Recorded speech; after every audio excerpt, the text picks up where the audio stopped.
welcome to those of you who've managed to join us promptly.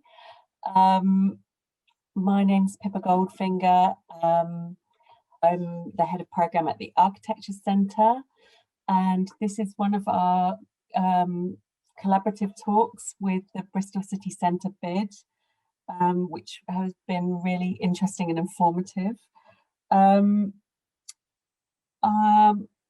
Before, if you just bear with us, I'm going to admit more people and then we will start this afternoon's talk.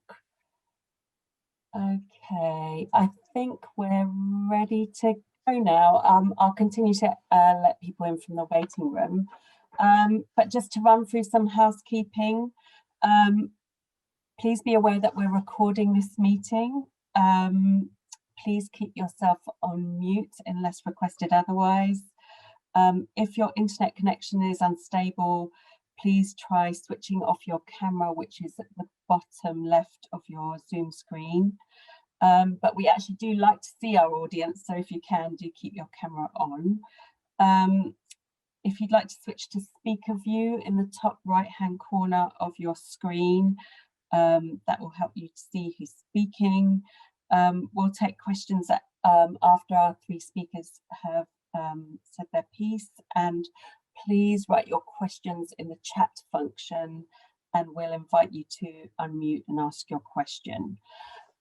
Without further ado, I'm going to hand over now to our chair, Keith Rundle, who's the operational director of the Bristol City Centre bid. So over to you, Keith. Thank you. Thank you, Pippa. Good afternoon, everybody. Glad you could join us this afternoon. Just to re-emphasise, we are recording this, so if you don't want your images recorded, then please turn your cameras off. So we have three speakers with us today, and we are aiming to get a conversation then going after some introductions from them. So if I can tell you who they all are. We have Adam Cox, who works for FutureSource, and he's a market analyst focusing on collaboration techniques.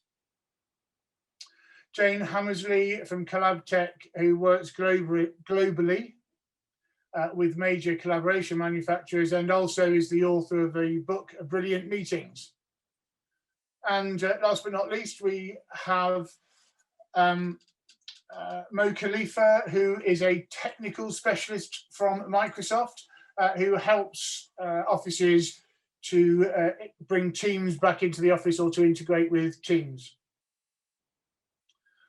So first of all, I'm just going to ask Adam to give us some context around some research that's been done on home working and the data that's related to that. So Adam, if I can pass over to you, please. Yeah, no problem at all. I'm just going to share my screen, talk you through a few data points. So hopefully you can see that. Let's go to presentation mode. Okay, is that you seeing the full screen there? Hopefully. Yes, okay, good. Perfect. Good. Okay. Well, hello everybody. I just want to give you some overviews of some research that we've done looking at collaboration technology and particularly around the impact of COVID, because obviously that is overshadowing everything at the time. This time, we did some research speaking to end users who had done at least a little bit of working from home across the US, France, Germany, and UK. And these are some of the results. One of the things we looked at is how people were reacting in terms of where they were working from home. Excuse me. So pre-COVID, actually, very few people didn't work from home at all. And then, as you can see here, this spike here during COVID, this yellow color, the 5+ days a week shows really the people embracing that working from home to a certain extent. One thing that really struck us, and I know some people on some of the other speakers when we were talking earlier, was actually the extent of that peak. 35% isn't very high, or it doesn't seem very high. But what I think the industry has got to be careful of is projecting what they do, the collaboration industry, what they do onto others. So I think there are reasons why people don't work from home. So, for example, culturally, the business may not be accepted. That's certainly very true with different cultures. UK is more embracing of that. The US is more embracing of that. Other regions less so. It could be that there's not that level of trust that's in place. But what we are seeing is this rise of hybrid working.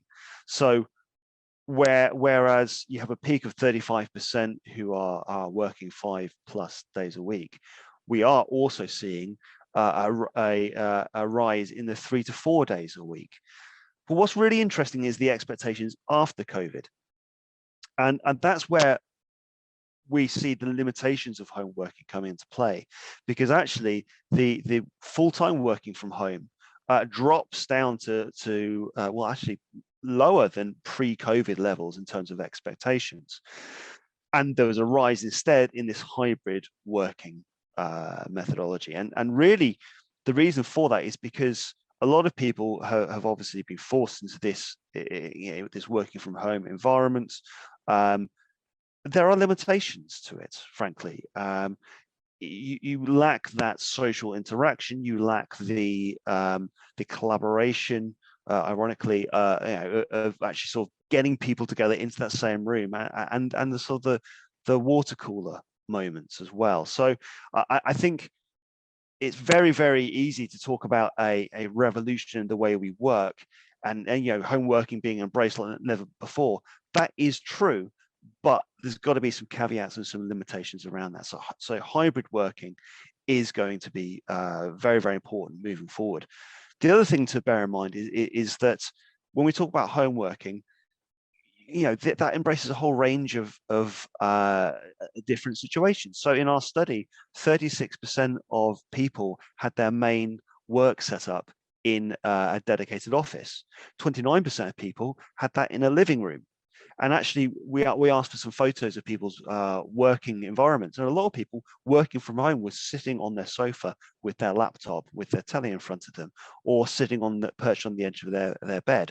So home working doesn't mean an office necessarily. There are lots of different forms of home working. And if you're sitting on the edge of your bed, that's not going to be sustainable. So, a return to the office in some way, shape or form is going to be desirable. But this is also linked to expectations of workforce moving forward. So at the end of 2020, just over half of the global workforce were what we define as digital natives. So that's Generation Z or millennials. Now that's going to jump to 72% by the end of the decade.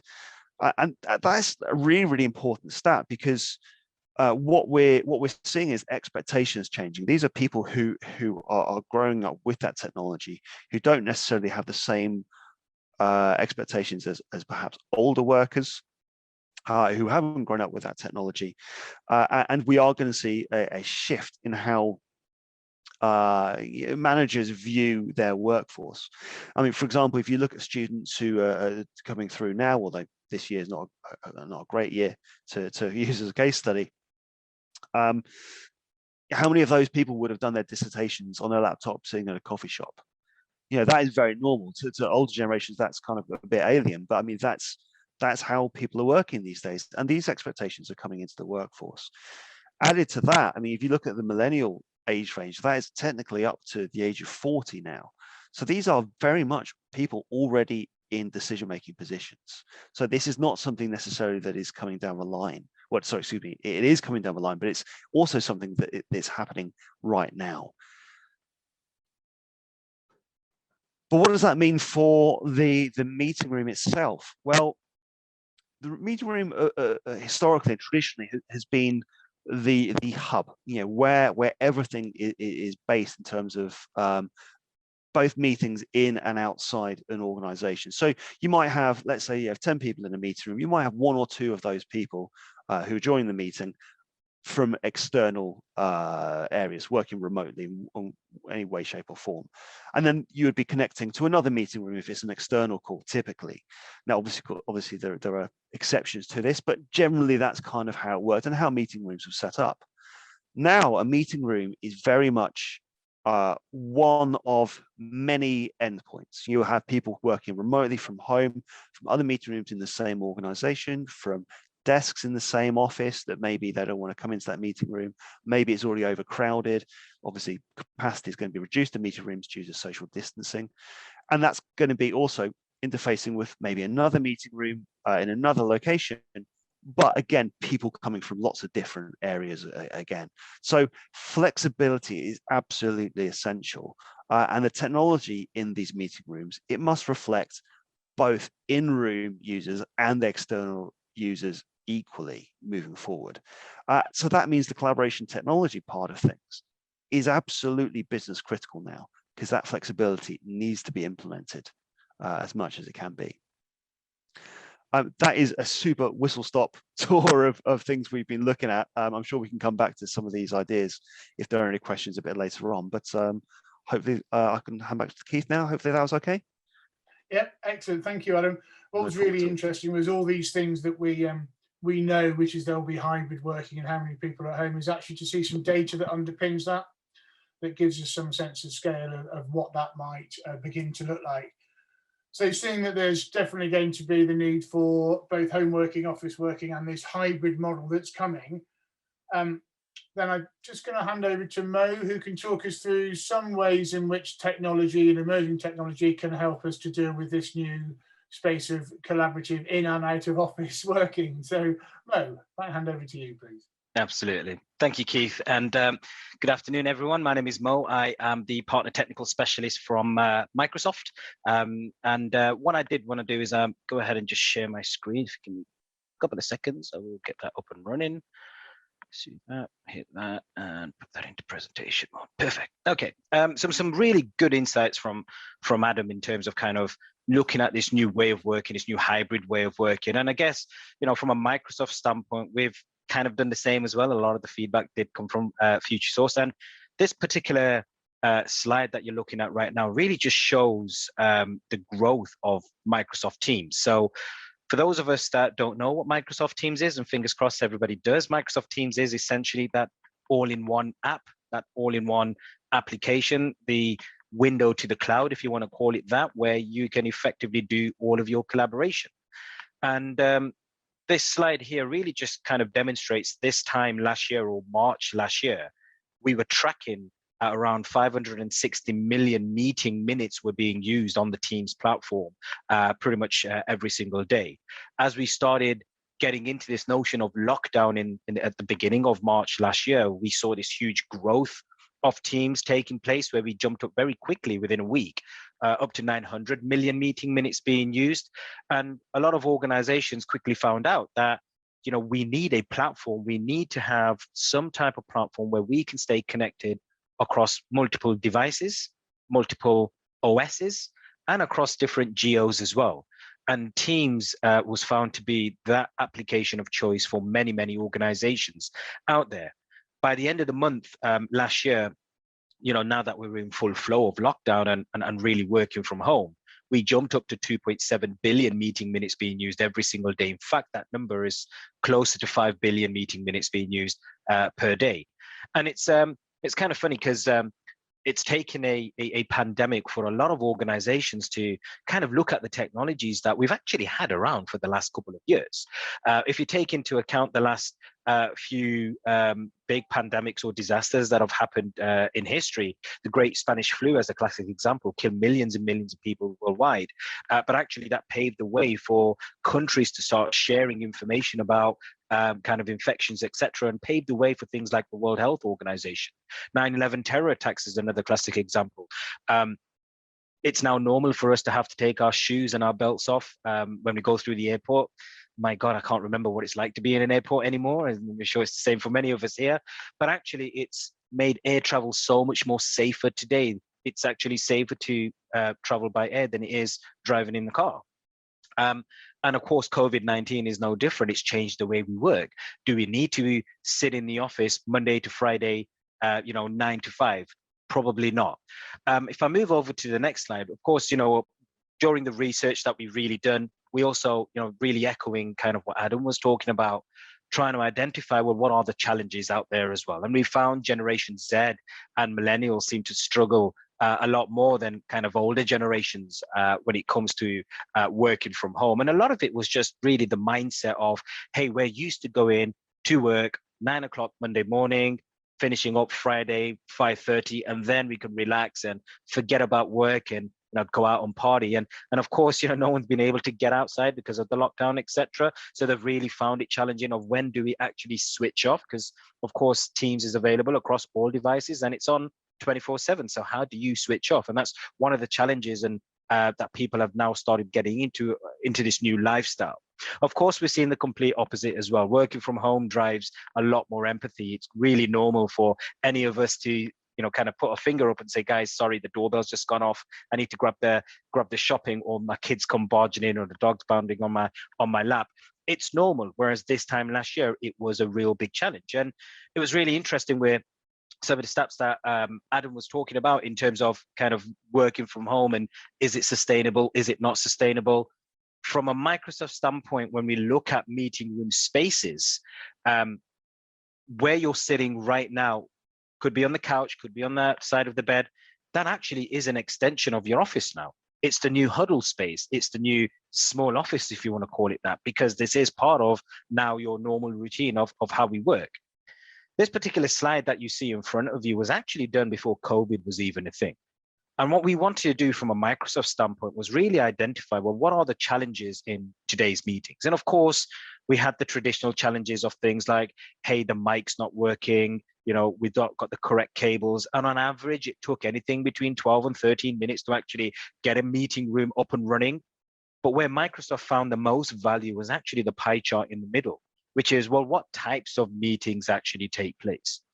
And as we start looking forward to kind of June, July, as we start coming out of the UK lockdown, not only are we looking at our meeting room spaces, but what we really need to start looking at is, well, how are we working now? What is our digital transformation strategy? Now that we've spent the better part of a year utilizing Teams, working from home, using these collaborative tools, how are we now going to use them moving forwards? And a lot of our customers will come up to us and say, hey, Mo, we've got X amount of meeting rooms we need to kit out with X amount of locations.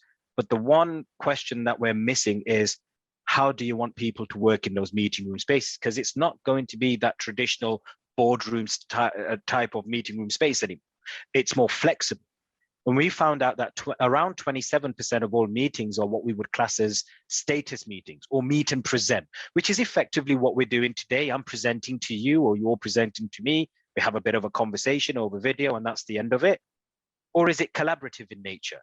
22% were collaborative in nature, where 3 or 4 people may be sitting in the same room and a few people joining in virtually to work on a single document, a single canvas, to actually yield results at the end of it. Of course, since COVID's kicked in, those numbers have jumped up significantly. We're seeing a lot more collaboration. We're seeing a lot more status-driven meetings. But when we start looking at this return to work, we need to really identify, well, what behaviors are we trying to drive here? And 9 times out of 10, it's going to be trying to make meetings what we class as people-centric meetings. Whether you're joining physically inside of a meeting room space or joining in virtually from Zoom, from Microsoft Teams, or whichever platform you may be using, wherever you're joining from, we want you to feel included and inclusive. And as part of what Microsoft has done, and you'll see some of the devices here today as well, we've really spent the better part of last year really prioritizing and deprioritizing items on our roadmap to really cater for this new way of working. And on screen, you'll see 3 different device types that Microsoft work with our partners with to really help with this new return to work. On the right-hand side, you'll see something called the Microsoft Surface Hub. If you do spot Jane's video, you'll see she's got one of the Surface Hubs behind her. It's an all singing, all dancing collaborative display with cameras, mics and speakers, and the very best experiences when it comes to collaboration in terms of first party applications, third party applications. It's got Word, Excel, PowerPoint, etc. It's that all in one. In the middle, we have what we call Microsoft Teams Rooms on Android. And the easiest way to explain this one is, think of your soundbar at home underneath your TV, but add a camera to it and add the Microsoft Teams platform. It's designed for those smaller spaces, the huddle spaces, and really designed for those meet and present or status driven meetings where you just need to have a quick video call, maybe share some content, and that's the end of it. And they're very, very easy to deploy. It simply sits on top of your screen. It's a power cable, it's an internet cable, and that's the end of it. You're up and running. And then, of course, on the far left side, we have what we call Microsoft Teams rooms on Windows. And these are purpose-built devices for the meeting room space. The advantage around these devices is they're modular by design. So you can, have all manner of cameras, mics, and speakers, depending on the size of the room. But where it gets really important, really critical, is the experience across all three devices is the same across the board. Remember, we've spent the better part of last year using Teams. Most of us have been using Microsoft Teams as our go-to collaborative platform. And the biggest challenges that most of us face when introducing new technology, I mean, I'll go back to that classic joke that we have here in the UK, the great British public, we hate change. Anything changes, we have a massive uproar about it. But with COVID kicking in last year and us getting forced into using Teams, and a lot of organizations switched on Teams over a weekend, and many of you guys might have done exactly the same. We kind of just got on with it and we got used to it, and we've had a year to absolutely make it our platform of choice. And when we use these types of devices inside of meeting room spaces like the Surface Hub, like the Microsoft Teams Rooms devices, the experience, the GUI or the graphical user interface is exactly the same as what you would find on your PC, on your laptop, on your phone. So it becomes very familiar, and it's easy for us to just walk up with one touch join into a meeting. The key thing to remember is this new hybrid way of working. All the feedback, all the slides that Adam showed you earlier, it's not going to be the same like it used to before. It's not this, a boardroom is going to be the hub or a meeting place is going to be the hub. What we now want to do is, it doesn't matter where you may be or where you're working from, we have devices and applications to help you jump into meetings and onto calls and make it inclusive, whether you're joining physically inside of a meeting room space or joining in virtually. And of course, we can, if you are interested to learn a lot more, please do reach out to the team here and we can delve into a bit more detail around in terms of, what have we done to make it people-centric with whiteboarding experiences, with zero touch capabilities to join into meetings. Keith, if it's okay, I'll hand over back to you as well, and I'm happy to take any questions at the end of the session. Thank you. Thank you, Mo. Very helpful on some of the tech that can be used into that area. Jane, I wonder whether it might be a good idea to bring you in here just to talk us through some of the other options that might exist. I saw you writing on the board behind you at various points in this. Jane. Thank you. Yeah, thank you. And I just read my own mug that said you're on mute, because I do have an extraordinary capability of speaking whilst on mute. So just to reiterate, pop your questions into the chat. We would love to know what's on your minds. We would love to know if we can help. You have got some great minds on this call, not me, obviously, but Mo has got great technical experience. Adam has got amazing research behind him on the ways of working. I just want to bring up a few points. Now, Mo is from Microsoft, and I will say as well, I'm very aligned to Teams, but I work with lots of other companies who have jumped into Zoom. So as Mo said, we had a weekend to change the way we work, to move our working habits from what was very office-centric into probably a remote office capability. And a lot of companies jumped into Zoom, for example. It was easy to get onto. It was fairly cheap. In fact, Zoom, I think, made it almost a zero cost to start with. And we were at home, so we used any of the technology we could and any platform. And there are other platforms like Google. There are great repository sharing information. In fact, a lot of learning establishments will use Google because of their great Google Share Docs capability. So just a couple of things. Mo talked about, this is Microsoft Surface Hub, by the way, that Mo talked about. I'm lucky enough to have captured this from our office when we went into lockdown. So I thought there's no point it being there. So it's here in my office now.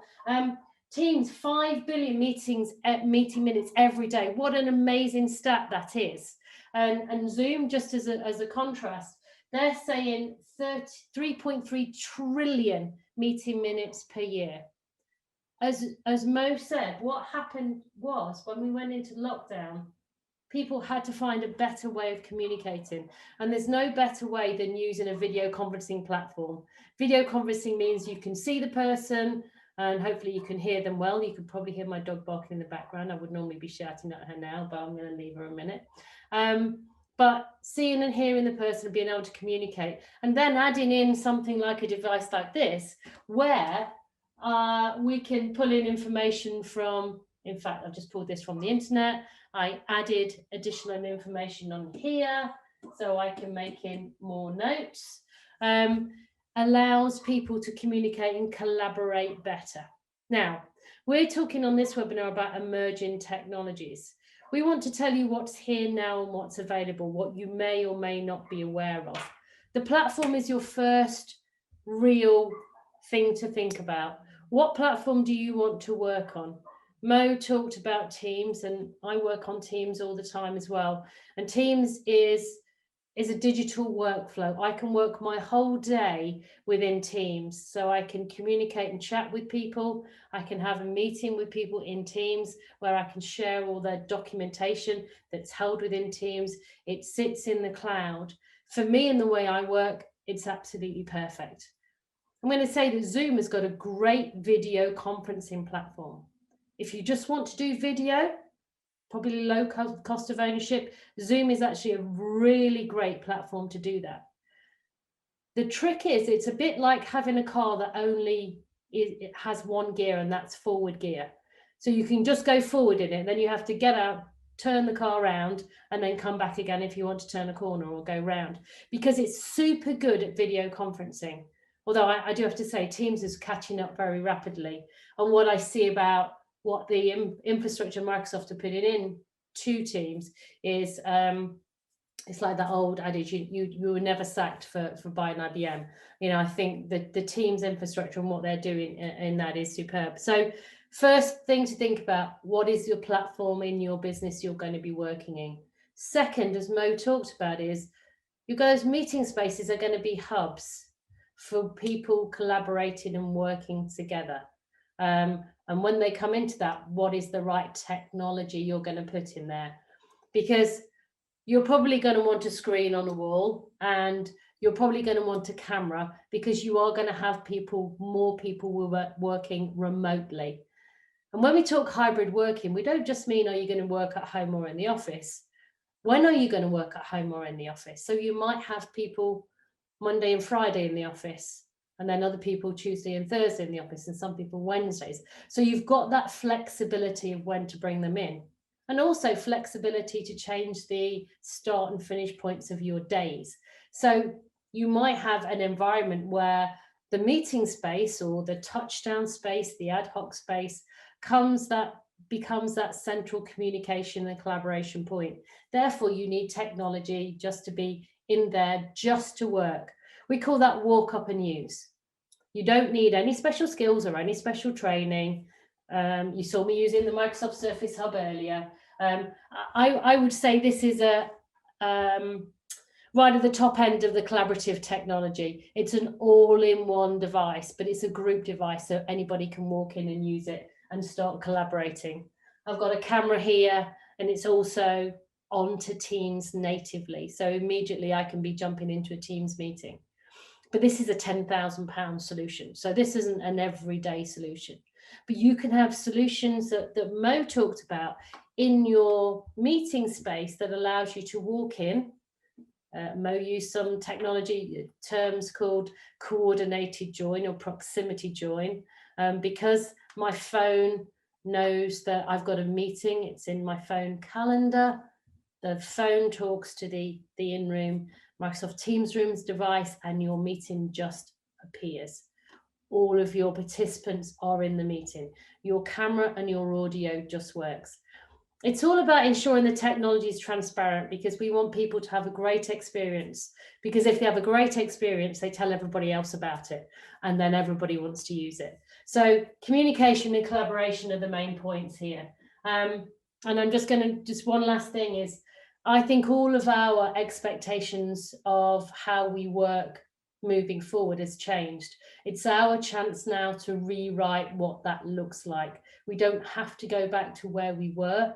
We can rewrite the standard of where we want to be. We are the future of the work that we want to see. We're definitely we're relearning learning. The learning establishments are looking how they deliver hybrid learning. And I think it's our opportunity now to deliver hybrid working, and how we're going to do that to the most effective use for our employees. Okay, I'm going to shut up. I hope we've got some more questions coming in. Keith, is there anything else you want to add on that?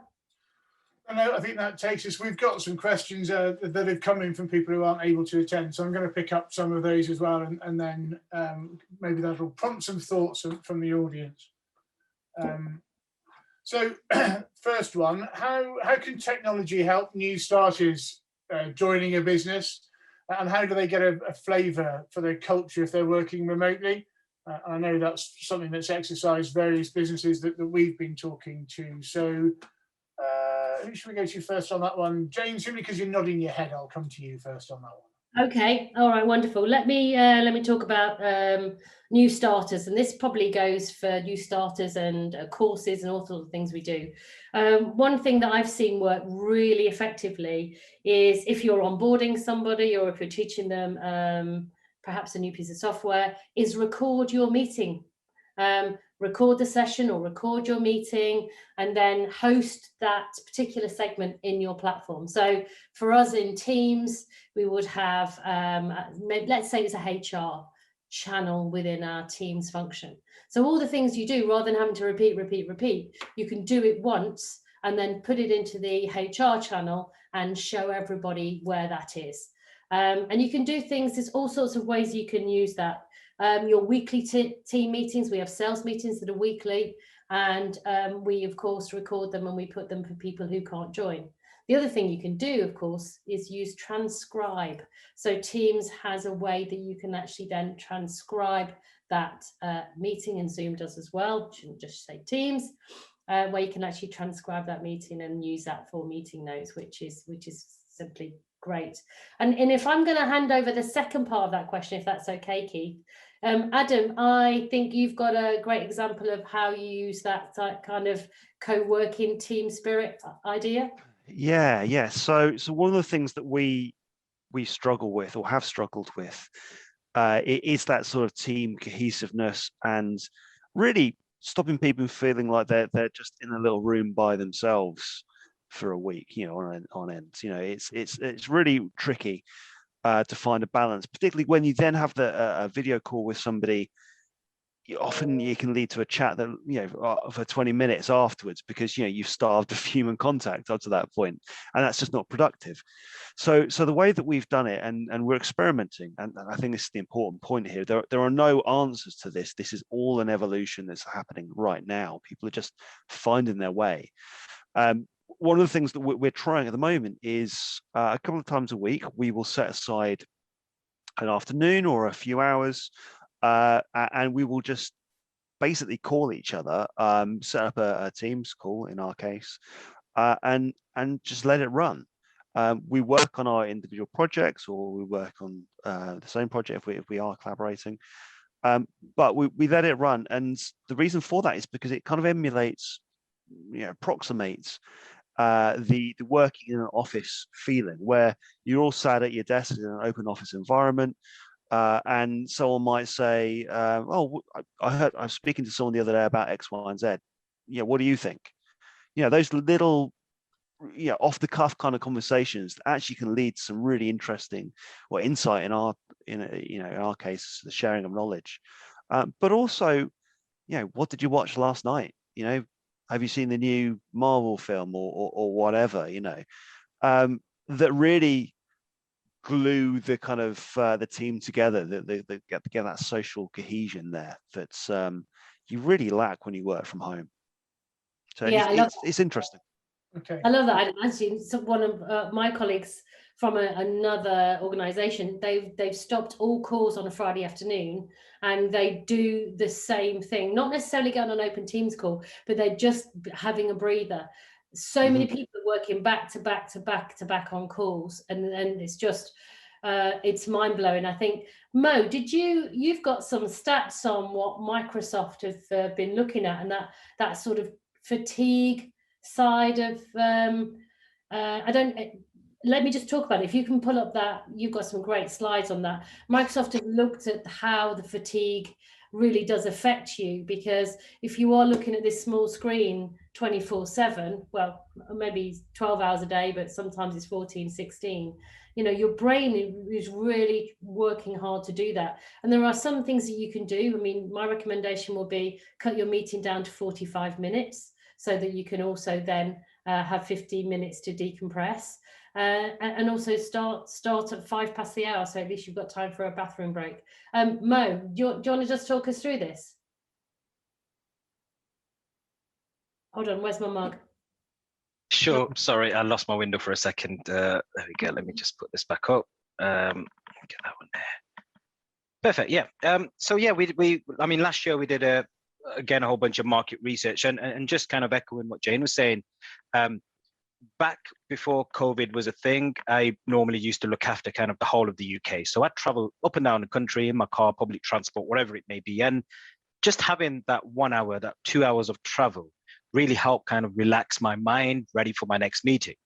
And some of the things that we've really found happening over the last year is back-to-back meetings. I mean, a lot of us would say, hey, we're working more effectively, we're getting more work done throughout the day. But actually, what is that impact on our health? I have to book toilet breaks and lunch breaks, or else people in my team will see, hey, Mo's available between 12:30 and 1 and just book me out for a meeting. And what we've done is we did a whole bunch of market research to really work out, well, what is the effect on our brains? And we found that if you're using grid views or you're using 49 video feeds at the same time and back-to-back meetings, the fatigue levels on the brain really get high. And I'm sure everyone on the course probably experienced this. It can really take it out of you. By midday, you're feeling tired, you're feeling fatigued. It's really challenging. So from a Microsoft standpoint, we've really done a whole bunch of work with our engineering teams to ensure that we bring the correct kind of, not just products, but also features to the Teams platform to really help combat this. Just moving on to my next slide here, features like what we call Together Mode on the bottom right-hand corner, where we use Microsoft AI technology. We kind of cut the image out and we put you into a virtual room. So there's less flicking of the eyeballs, and this really has shown to help reduce the fatigue levels in the brain. Of course, things like background blur and virtual backgrounds to really help with the mess I may have behind me. And then, of course, because we're using this great collaborative tool that lets you do much more than just video conferencing, but also this new workflow, this new digital workflow that Jane was mentioning earlier on, we can inject apps within the Teams platform. So in the top left-hand corner, you'll see an app called Reflect, where HR teams will periodically send out a survey to all employees to ask them how they're feeling, and then based on their answers, work out whether they need to create any well-being exercises for their team members. And just like Adam was saying, we're in new territory. We're learning new things every day. We've had 12 months to do it. We feel we've kind of got into a flow of things. And of course, there's going to be more and more features coming to really help with this new way of working, these fatigue that we have on our brain with constant video calls. Over to you, Jane. Lovely, thanks, Mo. I'm just going to pick up on a couple of things, because don't think you need to be a huge organization. Mo talked about your HR department or anything like that. You don't need to be a huge organization to take advantage from things like the Together Mode. You see people look like they're in the same room as cut out. Mo's absolutely right. It's so much easier, rather than looking at all these little windows that we can see now, to see everybody with the same background. And actually, it's not as intrusive. You are not looking into somebody's bedroom or, the mess in somebody's dining room or whatever. So it really does help for your team. It's a leveler, all your team's there together.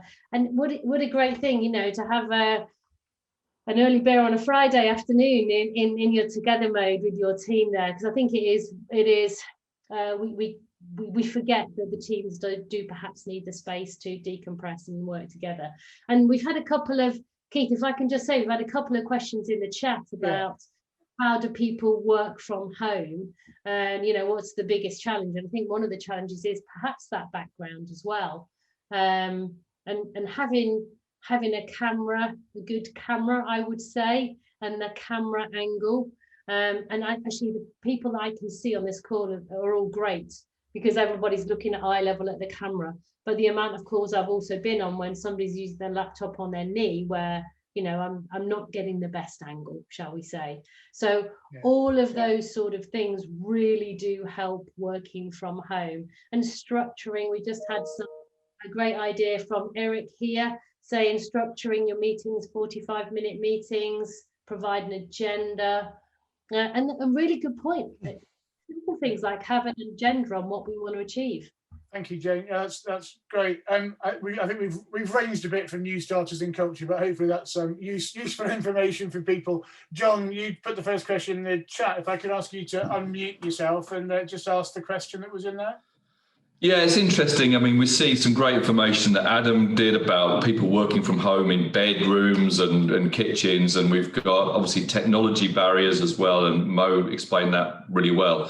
But as we move back into this hybrid world, what are the biggest challenges going to be enabling people to really be able to collaborate correctly in this kind of world that we're now moving to, which is going to be semi-home, but also moving back into the office? Thanks, John. That's a good question. Adam, can we go to you? There's a few questions to cover, so if we can keep answers relatively on track, that would be great. Yeah, no worries. I mean, there are lots of answers to this one. An interesting bit of data I've got for you. Only 58% of our sample in the UK said that they were working from home with a broadband connection. So others were working with like 4G dongles, 3G dongles, etc. So again, it comes to this idea of, you know, what is somebody's working environment when they're working from home? We can very easily take it, for granted that they have broadband or the correct technologies, but you know, they may not have enough bandwidth. They might be sharing with a whole bunch of other people working from home as well. So I think those sort of technological sort of building blocks need to be there as well that are limiting things. But I think from a cultural point of view, it is the decompression. It is the how do you make sure that somebody is putting in the correct amount of time from a management perspective? How do you make sure they're not spending too much time? You know, you can get workaholic very, very easily working for you in this kind of environment, because there's no end point for the day. You can just keep going. Go and get a cup of tea, go and have your dinner, come back and keep working. And that, from a mental health point of view, is really, really important to keep an eye on from a management point of view as well. Okay, thanks. Jane or Mo, anything to add to that one? No, all good from me. I think you've covered it there. Mo, you're nodding to be happy. Okay, so John, hopefully that's some help. It certainly seems like there's a wide range of problems that people can have, I think, working from that.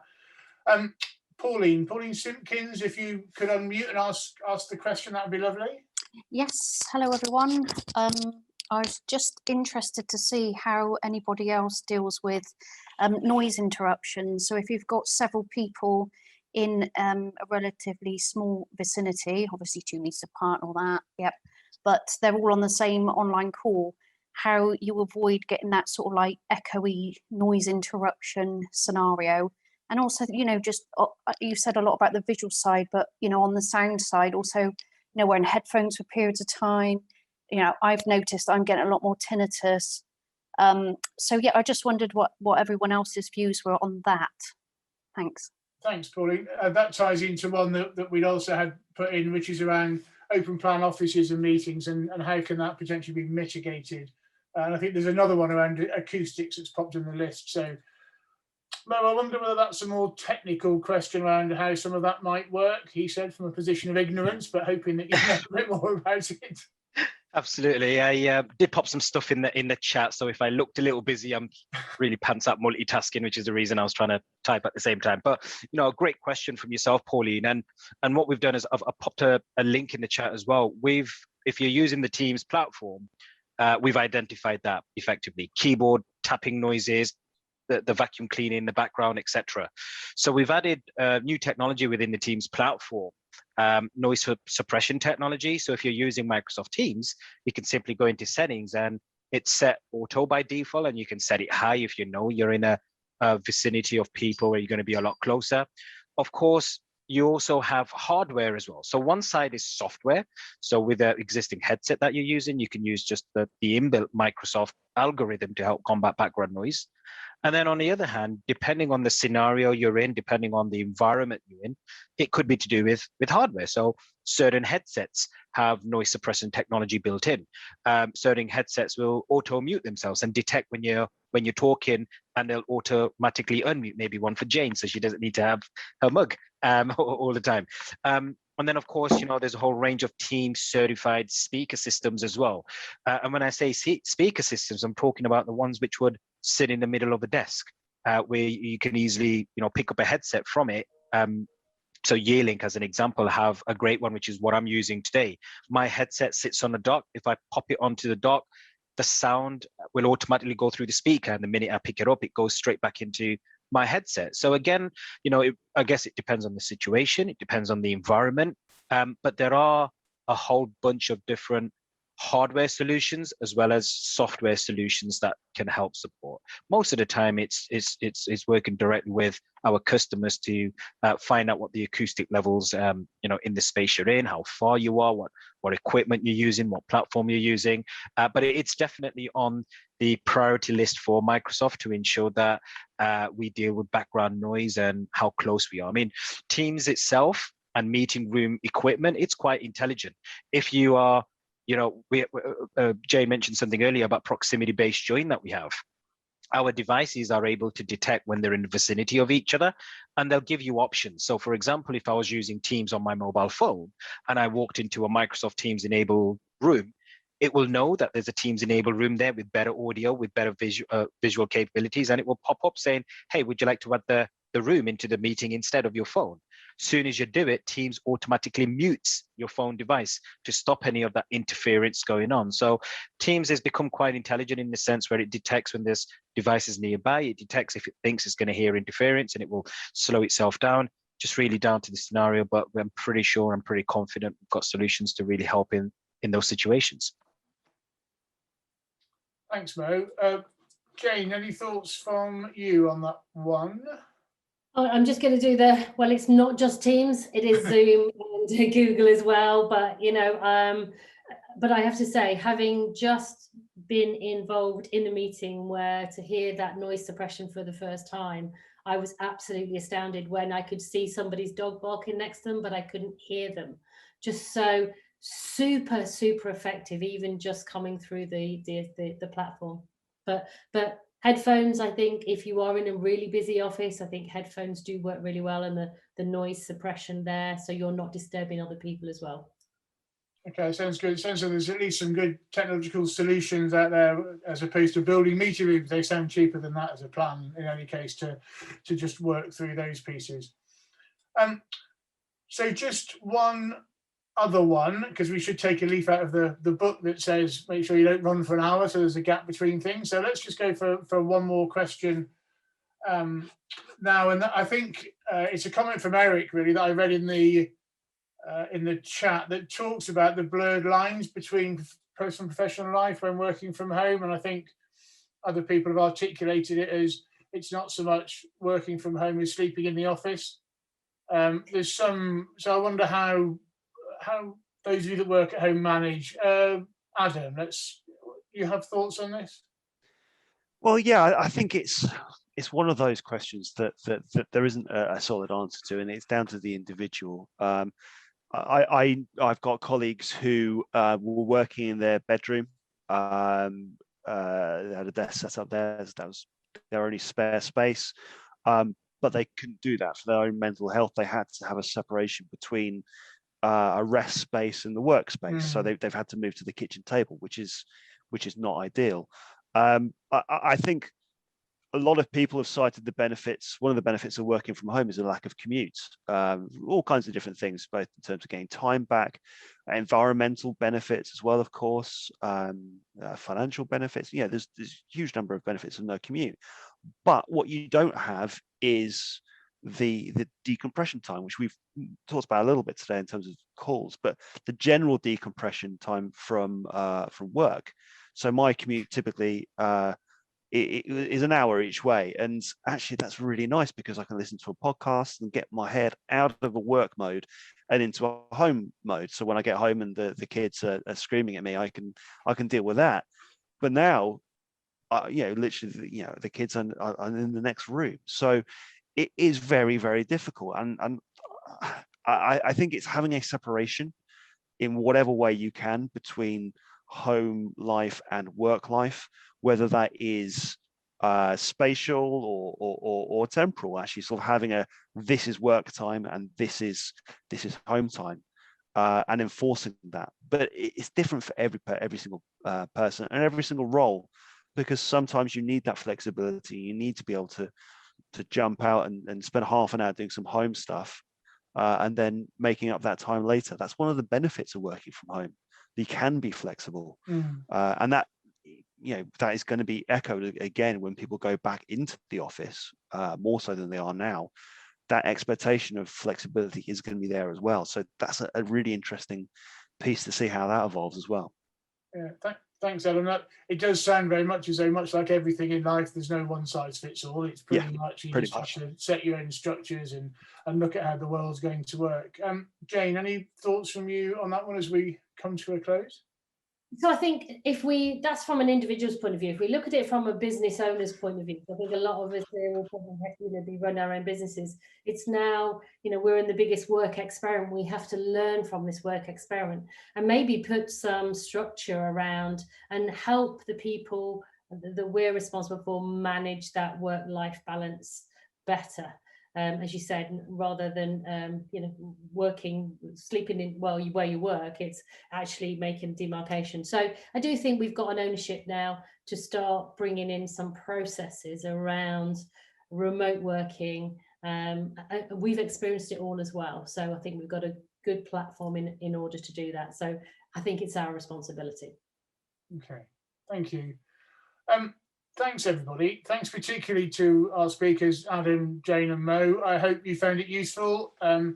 We've managed to deal with quite a lot of the cultural elements of it, I think, and some technological solutions that are around for what is a new world for all of us as we get to a point where it is very hybrid and we're mixing in and out of the office. And I'm sure that we'll all feel our way through this.